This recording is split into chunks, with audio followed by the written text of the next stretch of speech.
Hackney Diamonds, their first new music in 18 years. It's true. Rock legends the Rolling Stones released their first album of all new material since 2005's A Bigger Bang on October 20th. But was there really nothing new during all those years? I'm Jim Allen, and this is a very special episode of No Time to Rock.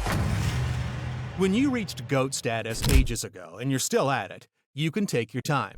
And the Stones certainly have, with only sporadic releases of new material in the 21st century. Now, if your intake of Mick and the Boys is mostly derived from your local classic rock station or some sort of Living Legends playlist on a streaming service, it's possible that you might have missed a few new tracks that have dropped along the way, such as Doom and Gloom, the lead single taken from Grrr, the 50th anniversary compilation album released in 2012. The song's recording marked the first time that Mick Jagger, Keith Richards, Charlie Watts, and Ronnie Wood had been in the studio together in 7 years since completing the 2005 album A Bigger Bang. Rolling Stone magazine, unaffiliated, named Doom and Gloom the 18th best song of 2012. In 2013, the song was played in the end credits to the Die Hard sequel, A Good Day to Die Hard, and anyone who's seen 2019's Avengers Endgame, which is everyone on Earth, anyway. Remember that part where they built the time machine? That's the song.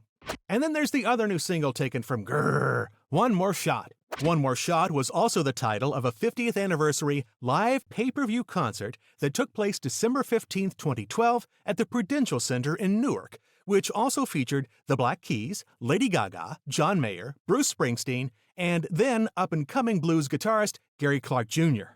We move ahead to 2016 and the release of Blue and Lonesome, an entire album of 12 newly recorded covers of old blues standards, like Just Your Fool, a rhythm and blues style song written and recorded by the American jazz and jump blues band leader pianist Buddy Johnson and his orchestra in 1953. The Rolling Stones cover is more in the vein of Little Walter's 1962 blues adaptation, and less similar, but surprisingly not crazily dissimilar, to CYNDI LAUPER's 2010 cover, which, by the way, made it to number 2 on the U.S. Digital Blues Songs chart.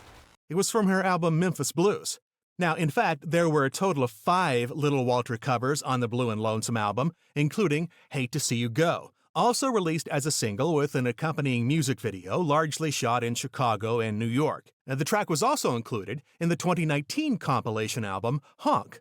The final single released was Ride 'Em On Down, originally recorded as Shake 'Em On Down by Delta Blues American musician Booker White in September 1937, just 2 months before he was incarcerated at the infamous Parchman Prison Farm in Mississippi. The Stones' video for the song features actress Kristen Stewart, a vintage 1965 Mustang, the California desert, and dancing, lots of dancing, and lighting a cigarette at a gas station. Kristen Stewart. It's very rock and roll. In 2018, the Blue and Lonesome album would go on to win the award for Best Traditional Blues Album of the Year at the 60th Annual Grammy Awards, only the Rolling Stones' 3rd Grammy ever.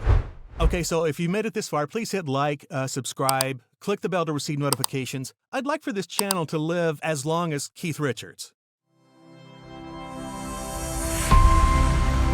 And finally, there's one of the few good things that happened in that year of which we do not speak, as Living in a Ghost Town was released as a digital download and streaming single on April 23rd through Polydor Records. The song was the Rolling Stones' first single in 4 years and the first original material since Doom and Gloom and One More Shot in 2012. On July 3rd of that year, Living in a Ghost Town topped the German singles chart, making the Rolling Stones the oldest artists ever to do so, and giving them the longest gap between 2 #1 singles in Germany, as Jumpin' Jack Flash hit the top spot 52 years earlier in 1968. The song was also the final original recording by the band to feature Charlie Watts before his passing in August of 2021.